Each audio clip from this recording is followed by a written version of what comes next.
श्री गुरु श्रीपदकमलं श्री गुरुं वैष्णवांश्च श्रीरूपं साग्रजातं सहगण रघुनाथान्वितं तं सजीवं साद्वैतं सावधूतं परिजनसहितं कृष्ण चैतन्यदेवं श्रीराधा कृष्णपादान् सहगण ललिता श्री विशाखान्वितांश श्री कृष्ण चैतन्य प्रभु नित्यानंद श्री अद्वैत गदाधर शिव सदी गौरभक्तवृंद हरे कृष्ण कृष्ण कृष्ण हरे हरे हरे राम राम राम हरे हरे हरे कृष्ण।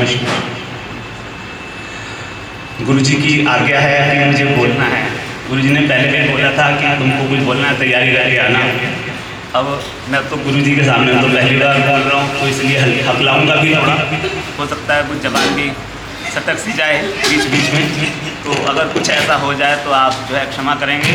और अगर कुछ गलती बोलूँगा तो गुरुजी मुझे बताएंगे कि क्या मेरी गलती है उसमें, इसीलिए बोलने का प्रयास कर रहे हैं। हमारे को सब्जेक्ट दिया गुरुजी ने रागानुगा भक्ति।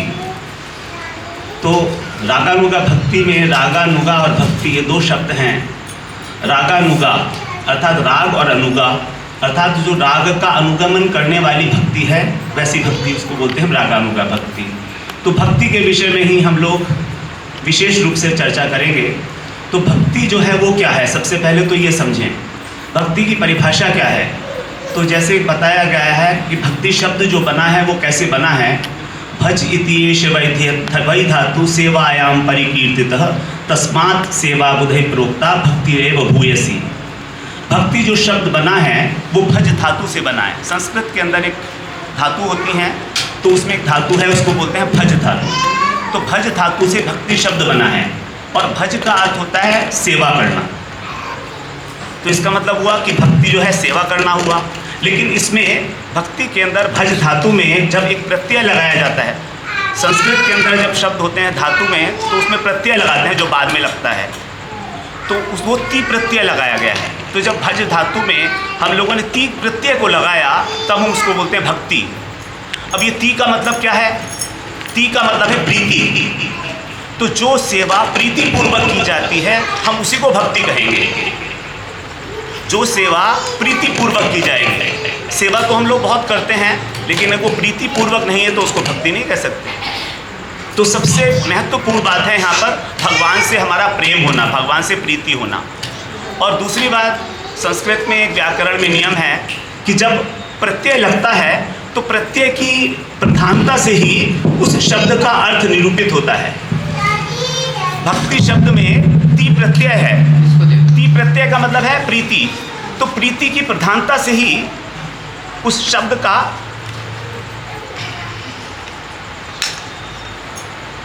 हरे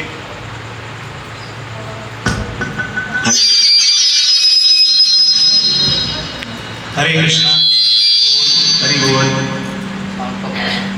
तो उस प्रीति की प्रधानता से ही भक्ति शब्द का अर्थ जो है निरूपित होगा। यहाँ पर सेवा है लेकिन प्रधानता प्रीति की है। यदि प्रीति नहीं है तो वो सेवा भक्ति नहीं कहलाएगी। सबसे पहली बात ये समझने की आवश्यक है कि भक्ति के नाम पर आजकल इस कलयुग के अंदर बहुत सारी भक्तियाँ चल रही हैं, अनेक प्रकार की भक्तियाँ हैं। अब शुद्ध भक्ति कौन सी है, हम जब तक शुद्ध भक्ति में प्रवृत्त नहीं होंगे हमें राधा कृष्ण का प्रेम तो नहीं मिल सकता। और मिश्रित भक्ति जो है यहाँ पर प्रचलित है इस समय। जैसे एक घी होता है, एक शुद्ध घी होता है और एक डालडा होता है। तो जब तक हमें डालडे की पहचान नहीं होगी हम शुद्ध घी को नहीं पहचान पाएंगे। ये भी हमें पता होना चाहिए कि डालडा कौन सा है और शुद्ध घी डालडा कौन सा है। यदि डालडा नहीं पता तो शुद्ध घी का नहीं पता लगेगा। इसीलिए जो मिश्रित भक्ति है वो कौन सी है उसको भी जानना आवश्यक है, अन्यथा हम उसी को भक्ति समझ के भगवान की भक्ति करेंगे और हमारा समय जो है ऐसे निकल जाएगा, हमें प्रेम तो प्राप्त होना नहीं है। तो इसीलिए शुद्ध भक्ति को जानना बड़ा अनिवार्य है, क्योंकि भगवान इस भक्ति के वश में ही होते हैं। श्रुति में कहा गया है भक्तिरेवैनं नयति भक्तिरेवैनं दर्शति भक्ति वशय पुरुषो भक्तिरेव भूयसी। रे वैनम नयति, नयति का मतलब ले जाना। तो भक्ति ही हमको भगवान के पास ले जाती है, भक्ति ही हमें, एव भी लगा हुआ है, भक्ति ही हमें भगवान के पास ले जाती है। नंबर 1, भक्ति ही हमको भगवान का दर्शन कराती है। अब यदि कहे कि कैसे कराएगी, तो कह रहे भक्ति वशः पुरुषो, अर्थात वो जो परम पुरुष हैं, जो पुरुषोत्तम हैं, वो भक्ति के वश में हैं, भक्ति उनको वश में कर लेती है अपनी। भक्ति रेव भूयसी, इसीलिए भक्ति को ही सर्वश्रेष्ठ साधन कहा गया है। भगवान ने अनेक प्रकार के साधन बताए गीता में, ज्ञान, कर्म, ध्यान इत्यादि, योग इत्यादि और भक्ति। तो इन सभी साधनों के अंदर जो सबसे श्रेष्ठ साधन है वो भक्ति रेव भूयसी। तो सबसे पहले जब भजित्येश वै धातु था, उसमें भी आया था लास्ट में भक्ति रेव भूयसी। भूयसी का मतलब सर्वश्रेष्ठ, और यहाँ पर भी यही आ रहा है भक्ति रेव भूयसी, श्रुति का अर्थ है। तो भक्ति ही हमारा एकमात्र साधन है। भक्ति के अतिरिक्त हम भगवान के पास नहीं पहुँच सकते, कभी नहीं पहुँच सकते। इसीलिए भक्ति को जानना आवश्यक है कि भक्ति किस प्रकार की है, कैसे बनी हुई है, उसको हम कैसे करें। तो इसके अंदर अनेक अनेक प्रकार की परिभाषाएं जो हैं ग्रंथों में दी गई हैं। नारद पंचरात्र में नारद जी कह रहे हैं, सर्वोपाधि विनिर्मुक्तम तत्परत्वेन निर्मलम ऋषिकेण ऋषिकेश सेवनम भक्ति रुच्यते। सर्वोपाधि विनिर्मुक्तम तत्परत्वेन निर्मलम, सर्वोपाधि जितनी भी हमारी उपाधियां हैं उन सबसे मुक्त होकर, सर्वोपाधि विनिर्मुक्तम, उससे अच्छी प्रकार से मुक्त होकर, सर्वोपाधि विनिर्मुक्तम तत्परत्वेन निर्मलम, तत्परत्वेन का मतलब है भगवान के आश्रित होकर। जीवन में सबसे महत्वपूर्ण बात है कि हमने अपने जीवन में आश्रय किस वस्तु का लिया हुआ है। तो हमने यदि संसार के माता पिता, धन संपत्ति का आश्रय लिया है, सब नश्वर हैं, तो ये हमें कहीं ले जाने वाले नहीं हैं।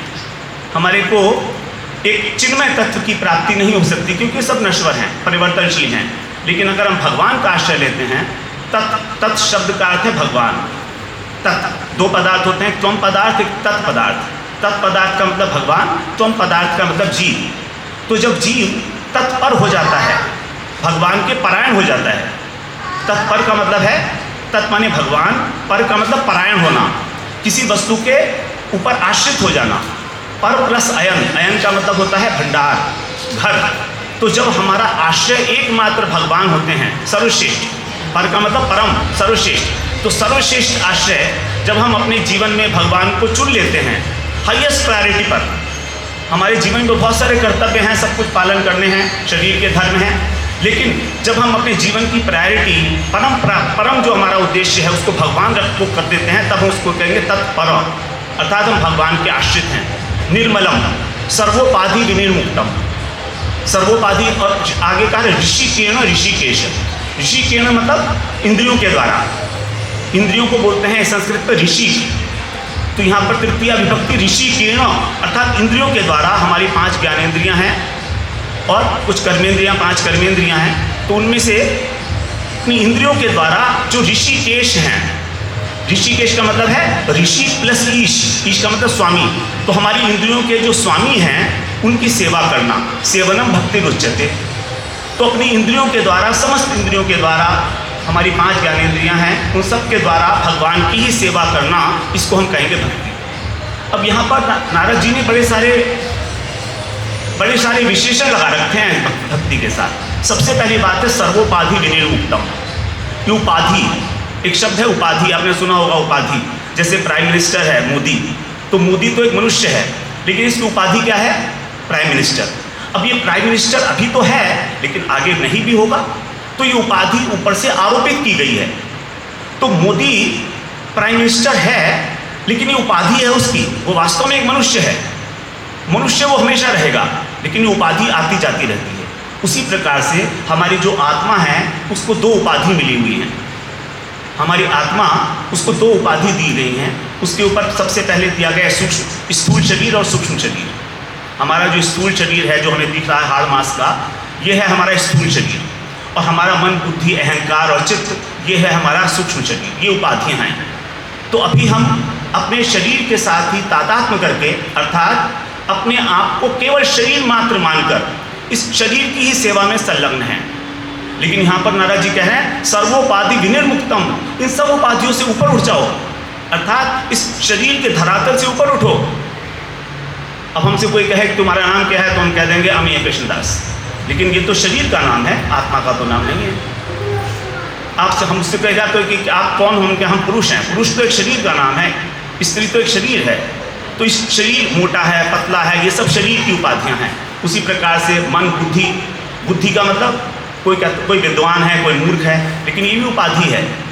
मन का मतलब दुखी सुखी होना, हम सुखी हैं, हम दुखी हैं, ये सब भी उपाधियां हैं। तो इन सब से ऊपर उठकर सर्वोपाधि विनिर्मुक्तम, अच्छी प्रकार से ऊपर उठकर, क्योंकि शरीर का एक धर्म है, वो अभाव में जीता है। शरीर नश्वर है, इसको हमेशा अभाव रहता है, इसको हमेशा कुछ ना कुछ चाहिए। संसार के अंदर हम लोग ढूंढते रहते हैं उसी सब कुछ को, शरीर को, क्योंकि शरीर की आवश्यकता है, अभावग्रस्त है। तो इस अभाव से, अभाव वाली जो हमारी बुद्धि है, उससे ऊपर उठकर, अर्थात हम अपने को आत्मा माने, शुद्ध बुद्ध आत्मा, भगवान का नित्य दास, ना कि ये शरीर। तो जब शरीर से हम ऊपर उठते हैं, इस स्थूल शरीर और सूक्ष्म शरीर से, विनिर्मुक्तम, यहाँ पर मुक्त के अलावा विनिर्मुक्त दो और उसमें उपसर्ग लगा दिए गए। लेकिन नारद जी क्या बड़े अच्छी तरीके से बता रहे हैं कि केवल इससे मुक्त ही नहीं होना है, बल्कि बहुत अच्छे प्रकार से मुक्त होना है। अर्थात इस शरीर का धर्म है भुक्ति, भोग करना, विषय भोग करना। हम संसार में भोग करते हैं, तो केवल भोग को ही नहीं छोड़ना है, बल्कि विनिर्मुक्तम, अर्थात जो मोक्ष की आकांक्षा है उसको भी छोड़िए। मोक्ष की आकांक्षा, एक माता जी आज हमसे कह रही थी कि हमको मोक्ष चाहिए, तो हमने कहा माता जी हमको तो मोक्ष नहीं चाहिए, हम तो यहाँ पर मोक्ष के लिए आए नहीं हैं, हमें तो गुरु जी ने बताया नहीं कि मोक्ष, हमें तो केवल राधा कृष्ण से प्रेम करना है, चाहे वो नरक में मिले, चाहे वो कहीं भी मिले, हमें उन्हीं की याद रहे, हमें साधु संग मिले, यही है हमारा ऑब्जेक्टिव। गुरु जी कितनी देर और बोले? नहीं, बोलिए बोलिए, अच्छा हो रहा है, आप जब कहेंगे। हाँ। तो हम रोहिणी नंदन जी कुछ बोलेंगे। हाँ। तो गुरुजी ने बताया कि बेटा हम भी पहले जब यहाँ नहीं आए थे, तो हम सोचते थे हमें मोक्ष मिल जाए, बड़ा आनंद हो जाएगा, भगवान के साथ रहेंगे, भगवान में लीन हो जाएंगे। सारी दुनिया आजकल यही इसी चक्कर में पड़ी हुई है, भगवान में लीन होगी। क्या करेगी लीन होकर? क्या करेगी लीन होकर? भगवान बनना चाहते हैं, भगवान तो बन नहीं सकते, क्योंकि भगवान ने गीता में कह दिया कि ये आत्मा जो है हमारी, ये सनातन है, जीव भूत है, सनातन है। ममैवांशो जीव भूत है, जीव भूत है, सनातन है। अर्थात ये आत्मा मेरा अंश है, और मेरा अंश है तो इसका ये मतलब नहीं कि ये मुझ में मिल जाएगी। वो कह रहे हैं सनातन है। जिस प्रकार भगवान नित्य हैं, भगवान हमेशा से हैं। अब कोई भगवान कौन से कब से हैं? तो भगवान तो हमेशा से हैं। तो फिर आत्मा, ये आत्मा भी हमेशा से है। अर्थात हमारी जो आत्मा है ये तब से है जब से भगवान, और भगवान कब से है वो पता नहीं कब से है, वो तो हमेशा से हैं। तो हमारी आत्मा भी हमेशा से है। तो इसका मतलब क्या हुआ? भगवान स्वयं कह रहे हैं सनातन।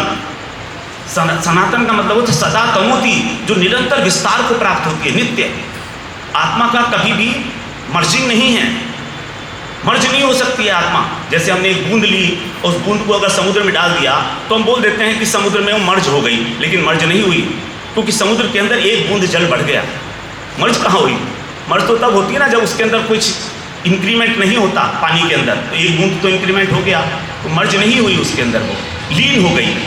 जैसे पेड़ के ऊपर हरा तोता बैठा है, अब पेड़ हरे रंग का है, अब हरा तोता उस पर जाके बैठ जाएगा तो दिखाई नहीं देगा, हम कहेंगे तोता लीन हो गया पेड़ में, तो क्यों पेड़ बन गया?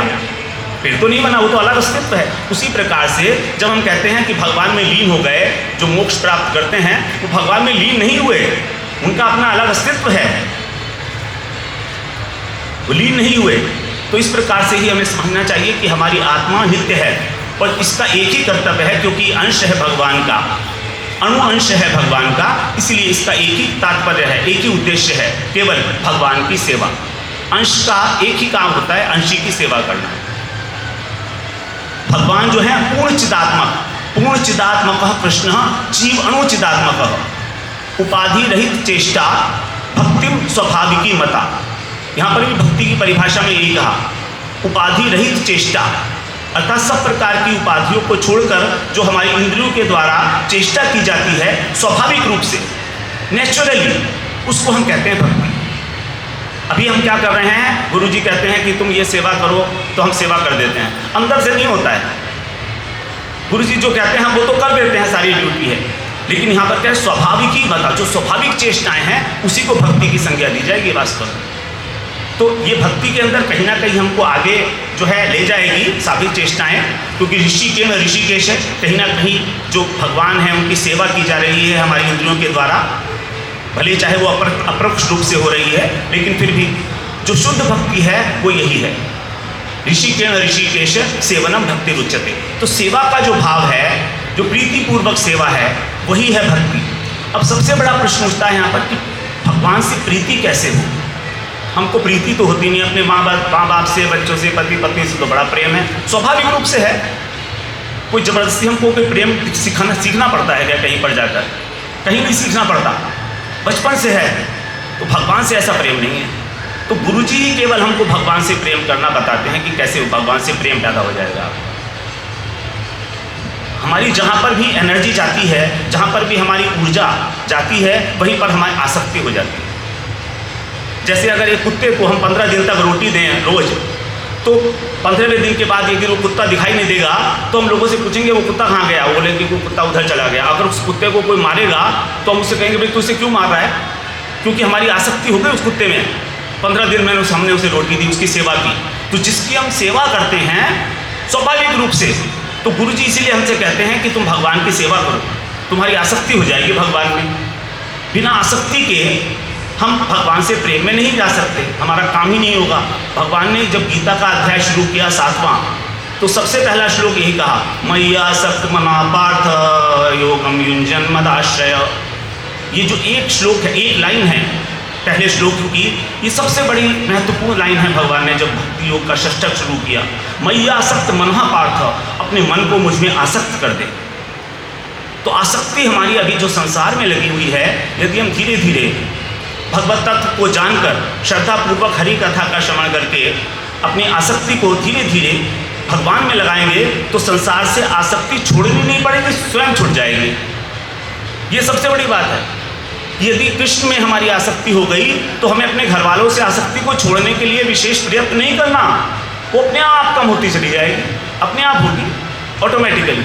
वो आसक्ति कैसे हो भगवान में, उसके लिए ही हमको हरि कथा का श्रवण करना चाहिए, गुरु का पदाश्रय करना चाहिए, जो गुरु जी ने आज्ञा दी है हमें उसका पालन करना चाहिए। तो धीरे धीरे हमारी जो आसक्ति है वो, तो मय्यासक्त, मुझ में आसक्त होकर अपने मन को, जो योग में प्रकट होता है भक्ति योग के अंदर। और यहाँ पर एक दूसरा शब्द कहा भगवान ने, मद आश्रय, मेरा आश्रय लेकर। जब वहाँ पर कहा था तत्परत्वेन, अभी हम लोगों ने श्रवण किया, भगवान का तत्पर होकर। तो जब भगवान का आश्रय लेकर प्रीतिपूर्वक भगवान की सेवा की जाएगी, उसको हम भक्ति की संज्ञा दे सकते हैं। तो मतलब भक्ति के लिए सबसे इंपॉर्टेंट बात हो गई कि हमको इस शरीर से तादात्म्य हटाकर, अर्थात हम जो अभी अपने को केवल शरीर माने में हैं, इस उपाधि से रहित होकर, नंबर 1। नंबर 2, भगवान से प्रीतिपूर्वक। नंबर 3, भगवान से आश्रय लेकर, उनका आश्रय, केवल एकमात्र आश्रय। भगवान ने गीता में कहा 6वें अध्याय का पहला श्लोक, अनाश्रितः कर्मफलम कार्यम कर्म करोति स सन्यासी च योगी च न च। सन्यासी वो नहीं है जो लाल कपड़े पहन लेता है या जो अग्नि का त्याग कर देता है। सन्यासी लोग अग्नि का त्याग कर देते हैं, वो अग्नि को स्पर्श नहीं करते। और योगी लोग जो हैं वो अक्रिय, अर्थात समाधि में रहते हैं। तो भगवान कह रहे हैं ऐसा नहीं, जो अग्नि का त्याग कर दिया या जो किसी प्रकार की क्रियाएं नहीं करता है वो योगी नहीं है। तो योगी कौन है? अनाश्रितः कर्मफलम कार्यम कर्म करोति है, जो अपने कर्तव्य कर्म को, इस संसार के जितने भी आश्रय हैं उन सब का आश्रय छोड़कर जो कर्म करता है, कर्तव्य कर्म करता है केवल मेरी प्रसन्नता के लिए, वही वास्तव में सन्यासी है और वही वास्तव में योगी है। भगवान ने बड़ा स्पेशल कहा है, इसीलिए बार बार भगवान हमसे ये कह रहे हैं कि तू मुझ में आसक्ति कर, किसी प्रकार मुझसे प्रेम कर, बाकी सब काम मैं संभालूंगा। और उस प्रेम को करने के लिए हमको निरंतर हरि कथा का श्रवण करना पड़ता है। निरंतर हमको गुरु कथा का नियम पूर्वक, जो गुरु जी ने हमें पद्धति बताई है कि ऐसे ऐसे करना है, सुबह से उठकर दिनचर्या ये होगी, हम उसके अंदर बड़ा रिलैक्सिंग करते हैं। अरे गुरु जी को यहाँ तो ना देख तो ना रहे हैं, लेकिन सब पता है उनको, गुरु जी को सब पता है कि हम क्या कर रहे हैं, सब पता है उनको, कौन कितने पानी में, कौन सुबह हानि करता है, कौन उसके अंदर बंक मारता है, सब पता है उनको, कौन हरि कथा श्रवण करता है ना। तो हम लोग लेकिन उसके अंदर बड़ा लिथार्जिक हो जाते हैं। ये हमारा जो है एक दोष है। तो जब तक हम गुरु के आश्रित होकर हरि कथा का श्रवण करके अपने हृदय का शोधन नहीं करते धीरे धीरे, तब तक हम भगवान की जो सेवा करते हैं वो ठीक है, कहीं ना कहीं हमको सुकृति बनाएगा, लेकिन वास्तव में वो भक्ति नहीं है, जिसको हम कह देते हैं हम तो भक्त भजन कर रहे हैं। अरे भजन तो बहुत ऊपर की बात है, अभी तो हम भजन का आभास भी नहीं कर पा रहे हैं, आभास भी नहीं है अभी तो उसका, अभी तो कुछ भी नहीं है, क्रिया भी नहीं है। भजन क्रिया है, भजन नहीं है, ये तो साधन किया जा रहा है एक प्रकार से, क्योंकि बड़ा परिश्रम हो रहा है माला घुमाने में, हरे कृष्णा बोलते हुए कितना कष्ट होता है। ये तो केवल क्रिया मात्र हो रही है इंद्रियों के द्वारा, मैकेनिकल। अभी कहाँ प्रेम, हरे कृष्ण बोलते हैं, मन में तो कहीं कोई कृष्ण आते नहीं, कहीं राधा जी आती नहीं है। तो इस प्रकार से भक्ति के विषय में जानना बड़ा आवश्यक है, और वो केवल तभी हो सकता है जब हम आश्रय लेते हैं एक गुरु तत्व का, और उनसे दीक्षा लेकर उस मार्ग पर नियम पूर्वक आगे बढ़ते हैं। तो भगवान की कथाएं जो सुननी चाहिए वो केवल गुरु मुख से, जो ऐसे वैष्णव हैं जिनके अंदर किसी भी प्रकार की कोई कामना वासना नहीं है। देखिए कितनी सारी भागवत कथाएं हो रही हैं, और जितनी भागवत कथाएं हो रही हैं उतना ही क्राइम बढ़ रहा है। पहले भागवत कथा नहीं हुआ करती थी, जब मैं छोटा था ढोंगरे जी महाराज करते थे, और गिने चुने लोग थे इंडिया के अंदर आज से 30 साल पहले जो कथा करते थे भागवत की, और अब तो गली मोहल्ले में कथा हो रही है। तो कारण क्या है? क्योंकि उनके अंदर जो है कहीं ना कहीं धन संचय की, यश कमाने की कामनाएं हैं। मेरी फॉलोइंग कितनी है यूट्यूब के ऊपर, ये सबसे बड़ी प्रतिष्ठा का एक वो हो गया है मापदंड कि कितने फॉलोअर्स हैं मेरे। तो ये सारी की सारी जो कामनाएं हमारी हैं, जब हम हरि कथा का श्रवण करते हैं ऐसे व्यक्ति के द्वारा जिसके अंदर कामनाएं वासनाएं भरी हैं, तो उसके हृदय के भाव श्रोतागण के हृदय के अंदर प्रवेश कर जाएंगे ऑटोमेटिकली। ये वाणी में बड़ी शक्ति है, शब्द ब्रह्म है। मेरे हृदय के भाव आपके अंदर आएंगे ही आएंगे, संचरित होंगे ही होंगे। जब गुरु जी कथा करते हैं तो उनके भाव मेरे हृदय में आएंगे। लेकिन यदि कोई संसारिक लोग कामना वासना की वजह से कथा कर रहे हैं तो उनका उद्देश्य क्या है? थोड़ा लोगों को नचा देना, गवा देना। भागवत का तत्व तो कोई बताता नहीं है भागवती कथा में। कितने लोग हैं जो भागवत कथा में प्रहलाद जी का चरित्र बताते हैं, जो मेन सिद्धांत हैं उनके ऊपर। भागवत का जो अंतिम निर्णय दिया है वो नाम संकीर्तन कहा गया है।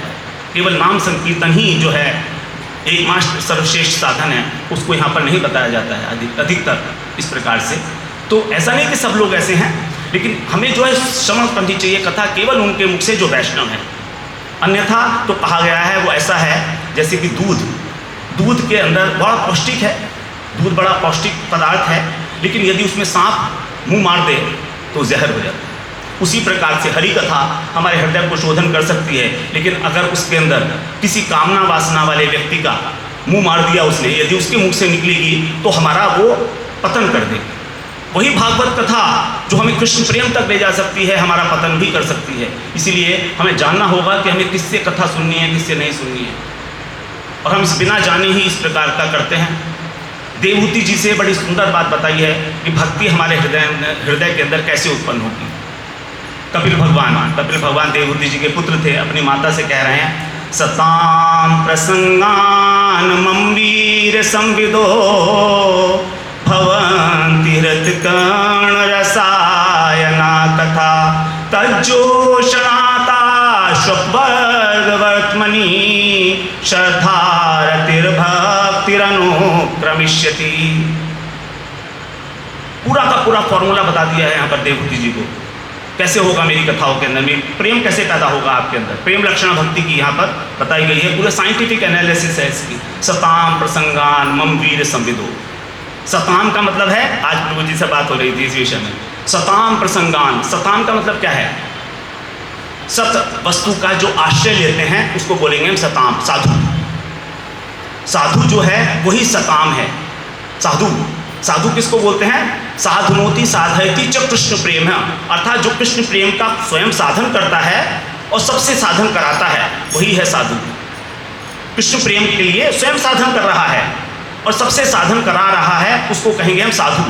उसी को कहेंगे हम सताम, अर्थात जिसने सत्य वस्तु, भगवान का एक स्वरूप है सत्य चित आनंद, सत्य वस्तु है। केवल एकमात्र भगवान ही सत्य है इस जगत में, और सब असत्य है, सब कुछ जगत मिथ्या है, त्रिकाल अबाधित है भगवान का जो अस्तित्व है, तो उसको सत्य बोलते हैं। तो ऐसे सब भगवान का जिन्होंने आश्रय लिया हुआ है, ऐसे साधु पुरुषों का प्रसंगान। प्रसंगान का मतलब है, प्रसंगान शब्द में भी बड़ी गूढ़ है बात। गौ शब्द है इसमें, गौ मेन शब्द है। गौ का अर्थ है गमनम, चलना, गम्यम। तो उसके साथ लगा दिया हमने सौ। सौ का मतलब है सम्यक रूप से गमन। सम्यक रूप से गमन का मतलब कि जो उनकी आज्ञा है उसको श्रवण करना, उसको धारण करना। जैसे हम गुरुजी के साथ जा रहे हैं तो केवल जाने से, खाने पीने से किसी का संग नहीं होता। संग तब होता है जब हम उनके साथ अंतरंगता हो जाती है, उनकी बात हम मानने लगते हैं। और फिर उसके ऊपर और लगा दिया है प्रकृष्ट रूपेण संग, अर्थात जो कह रहे हैं उसी प्रकार का आचरण हम करते हैं। तो जो साधु पुरुष के साथ इस प्रकार उनके साथ उनकी जितनी भी बातें हैं उन सबको समझकर, मनन करके उसके ऊपर और उसके ऊपर आचरण करने में प्रवृत्त होते हैं। सताम प्रसंगान। प्रसंगान अभी हम दो शब्द के, सताम प्रसंगान। मम वीर्य संविदो। मम माने कह रहे हैं भगवान मेरी, क्योंकि स्वयं कपिल भगवान है तो कह रहे हैं मम मेरी। वीर्य संविदो, जो मेरी शक्तिशाली, मेरी जो शक्तिशाली कथाएं हैं वो उनका संविदो। संविद का मतलब है अच्छी प्रकार से आपको संज्ञान में ले लो। विद का मतलब होता है जानना। संविद का अर्थ है उसके ऊपर मनन करना। भगवान की जो कथाएं हैं, भगवान की कथाएं बड़ी शक्तिशाली हैं। जब वो साधु के मुख से निकलती हैं तो साधु के हृदय के अंदर जो भगवान का अनुभव है, उस अनुभव को लेकर उसकी जब वाणी बाहर निकलती है तो हमारे हृदय के ऊपर डायरेक्ट प्रभाव डालती है। और उस प्रभाव के ऊपर मनन करके बार बार संविदो का मतलब बार बार मनन करके, उसके ऊपर मनन करके संविदो, बड़ी शक्तिशाली कथाएं हो जाती हैं। फिर कहते हैं भवंती हृदकर्ण रसायना कथा। भवंती का मतलब होना। तो साधु कथा करता नहीं है, साधु के संग में केवल कथा ही होती है। भवंती कहा ना, यहाँ करता थोड़ी है वो। आप साधु के पास जाओ, कुछ नहीं करेगा, वो तो कथा ही करेगा। होती है वहाँ पर, अपने आप होता है स्वाभाविक रूप से, जगत की चर्चा नहीं करते। भवंती हृदकर्ण रसायना कथा। भगवान की जो कथाएं हैं वो कैसी हैं? हृदकर्ण अर्थात हृदय को और कानों को रसायन की भांति। रसायन का मतलब होता है रसायन के कई अर्थ हैं। रसायन का एक अर्थ है औषधि। आयुर्वेद के अंदर रसायन बोलते हैं ना, रसायन बटी, ये बटी। तो हमारा जो भव सागर है, हमारा जो ये भव रोग है, हम लोगों को जो संसार के अंदर आवागमन का चक्र है, इससे छुड़ाने वाला ये औषधि स्वरूप है, नंबर 1। नंबर 2, रस का अयन। अयन का मतलब है आश्रय। तो रस का भंडार। तो भगवान की जो कथाएं हैं वो रस का भंडार हैं, क्योंकि भगवान को कहा गया है, श्रुतियों में कहा है रसो वही सह। भगवान केवल रस रूप हैं और कुछ नहीं है उनके अंदर। भगवान केवल रस व्यास है, रस के अतिरिक्त तुम में और कुछ है ही नहीं। रसम ये वायम लब्धवानंती भवती। उस रस से ही हम लोगों को आनंद की प्राप्ति होती है। और यदि भगवान में इस प्रकार का रस नहीं होता, यदि भगवान हमें इस प्रकार से आनंद देने में समर्थ नहीं होते, तो कहते हैं को प्राण्यात, कौन प्राण धारण करता, कौन जीता, क्या जरूरत है जीने की अगर आनंद नहीं है जीवन में। तो वो आनंद हमको मिलता है केवल भगवान से। एष हेवानंदयति, केवल उसी भगवत वस्तु से, परम तत्व से ही हमको आनंद की प्राप्ति होती है। तो वो भगवान रसो वही सह, उसी के ये रसायन है भगवान की कथाएं, रस का अयन भंडार है। एक बार डूबिए, अगर कथाएं में डूबेंगे एक बार तो लगेगा आपको, शुरू में तो बड़ी खराब लगेगी कानों को, लेकिन कह रहे नहीं ऐसा नहीं है। हृदकर्ण रसायना कथा, कानों को भी अच्छी लगेगी। जो लोग भगवान की भक्ति नहीं करते, जिन्हें भगवान से कोई लेना देना नहीं है, उनको भी बड़ी अच्छी लगेगी। हाँ बिल्कुल, भगवान ने जो है काली दमन लीला की थी, भगवान ने गोवर्धन उठाया था, तो उनके भी कानों को आनंद देने वाली हैं, कानों को अच्छी लगेंगी उनकी भी, वो भी सुनना चाहेंगे कथाओं को।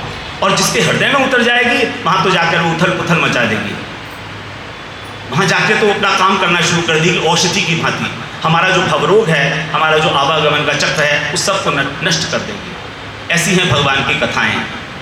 कथा का क्या अर्थ है? कौ का अर्थ कहा गया है ब्रह्म। था का अर्थ है स्थित हो जाना, तो ब्रह्म में स्थित हो जाता है उस कथा के माध्यम से। तो इस प्रकार की जो भवंती हृदकर्ण रसायना कथा, इतनी रसायन स्वरूप भगवान की जो रसमयी लीलाएं हैं, भगवान की जो वीर्यवती लीलाएं हैं, यदि हम उनका निरंतर जो है सेवन करते हैं, उनका श्रवण करते हैं, तज्जोषणात्, तत् माने उनमें, उन कथाओं में, जोषणात् माने उनमें लग जाना, निरंतर उनका श्रवण करना, अनुशीलन करना, मनन करना। जोषण जैसे एक होता है ना, जुट जाना, तो तज्जोषणात्, अगर ऐसा जुट गया कोई व्यक्ति तो आशु का मतलब है तुरंत, इमीडिएटली इंस्टेंटली सब कुछ हो जाएगा। आशु अपवर्ग वर्तमनी, अपवर्ग का मतलब होता है मोक्ष, और वर्तमनी का मतलब है मार्ग। तो मार्ग, मोक्ष के मार्ग पर प्रशस्त हो जाता है उसका रास्ता, अर्थात उसने एक अपना उद्धार करने का, आत्मा के उद्धार करने का रास्ता प्रशस्त कर लिया। केवल क्या किया उसने, श्रद्धा पूर्वक, मनन पूर्वक, गुरु मुख से, वैष्णव मुख से हरि कथा का श्रवण कर रहा है। ये कथा की पावर है। देखिए अर्जुन ने केवल गीता सुनी थी, 40 मिनट में कहते हैं गुरु जी, 40 मिनट में कहते हैं ना शायद गीता को, कितनी देर में, 40 मिनट, कुछ ऐसे कहा जाता है, मैंने सुना है किसी के मुख से। 40 मिनट में भगवान ने गीता सुना दी थी, है ना, क्योंकि वो तो बड़ा एक टेलीपैथिक सिस्टम है उनका। तो और दूसरा, फिर केवल श्रवण किया था अर्जुन ने, कोई माला नहीं उठाई, कोई जप नहीं किया, कोई आँख बंद कर ध्यान नहीं किया, लेकिन भगवान की प्राप्ति हो गई उसको। स्थित अस्मि गत संदेह, बाद में बोल दिया उसने कि मैं स्थित हो गया हूँ, मेरा मोह नष्ट हो गया है, सब कुछ आपकी कृपा से सब हुआ है। तो भगवान की कृपा बरस गई अर्जुन के ऊपर, केवल सुनने मात्र से। भगवान ने वहाँ पर पूछा कि अर्जुन तूने मेरी बातें क्या एकाग्रता से सुनी, क्या एकाग्रता से सुनी? यदि एकाग्रता से सुनी होंगी तो निश्चित रूप से तेरा मोह नष्ट हो गया होगा। तब अर्जुन बड़े गर्व से बोलते हैं, हाँ भगवान ऐसा ही हुआ है। नष्टो मोह स्थितो अस्मि गत संदेह, मेरा संदेह दूर हो गया।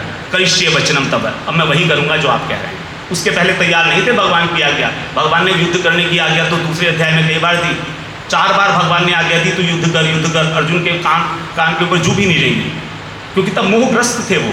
लेकिन अब बाद में कह रहे हैं मेरा मोह नष्ट हो गया है केवल श्रवण मात्र से। तो हमारा जो मोह है, मोह का मतलब है इस संसार के अंदर हम जो अनुरक्त हुए हुए हैं, उसके नाश करने का एक ही साधन है, केवल एक ही साधन है, एकाग्रता पूर्वक, श्रद्धा पूर्वक मनन करते हुए हरि कथा का श्रवण। बस इतना सा सरल सा साधन है। जैसे हम क्लास में बैठते हैं, स्टूडेंट पढ़ते हैं जब, है ना, तो बड़े एकाग्रता से सुनते हैं। जो सुनता है बच्चा वही टॉप कर जाता है, और जो इधर उधर सोचता है, वो इधर उधर की देखता है, वो कुछ नहीं रहता, फिसलते रह जाता है। तो कह रहे एकाग्रता से, अगर एकाग्रता से श्रवण किया है तब तेरा निश्चित रूप से मोह नष्ट हो गया होगा। तो यदि हम एकाग्रता से, उसी प्रकार भागवत के अंदर परीक्षित महाराज को 7 दिन में मुक्त करना है। परीक्षित महाराज को कृष्ण प्रेम की प्राप्ति होनी है 7 दिन के अंदर। सुखदेव जी ने केवल श्रवण कराया 7 दिन। जागृत श्रोता थे परीक्षित महाराज, स्लीपिंग नहीं थे। हम लोग तो स्लीपिंग श्रोता की तरह होते हैं, क्योंकि हमारे मन में प्रश्न ही नहीं उठता। गुरुजी ने कथा की, गुरुजी पूछे कोई प्रश्न ना, कोई प्रश्न नहीं। अरे सुनी कहाँ, इधर से नहीं सुनी, उधर से निकाल दी। ठीक है, गुरुजी को कहते रहते हैं, अच्छी है, अच्छी बात है, कुछ ना कुछ तो पुण्य मिलेगा ही मिलेगा। ऐसे काम नहीं होना ना, मनन करना पड़ता है सुनते सुनते ही। ऐसा नहीं कि बाद में जाकर मन करेंगे, ऐसा नहीं, इमीडिएटली, अभी इसी समय। तो जैसे अर्जुन ने कथा सुनी, जैसे परीक्षित महाराज ने कथा सुनी, वो है श्रवण। तो ये जब हम श्रवण भक्ति का सबसे पहला अंग है। श्रवणम कीर्तनम विष्णु स्मरणम पाद सेवनम, नवधा भक्ति में प्रहलाद जी ने बताई जो है। तो श्रवण सबसे पहला अंग है। श्रवण में मतलब क्या है, कथाएं कानों से जाएंगी, हृदय में उथल पुथल करेंगी, हमारा मन भगवान में धीरे धीरे धीरे धीरे लगने लगेगा, भगवान की महिमा को जानकर। शिव जी बोलते हैं, उमा राम सुभाव जेहि जाना, राम क्या है, भाव ने आना, कुछ ऐसा है ना, ताहि भजन बिनु भाव ने आना। यदि राम का स्वभाव हमने जान लिया तो हम भजन के अतिरिक्त कुछ नहीं कर सकते, बिल्कुल पक्की बात है। इसलिए यदि भजन करना है तो राम का स्वभाव जान लो, कृष्ण का स्वभाव जान लो, नहीं करना है तो बहुत ही अच्छी बात है। राधे राधे। ठीक है। वांछा कल्पतरुभ्यश्च कृपा सिंधुभ्यश्च पतितानां पावनेभ्यो वैष्णवेभ्यो नमः। रही निरंजन।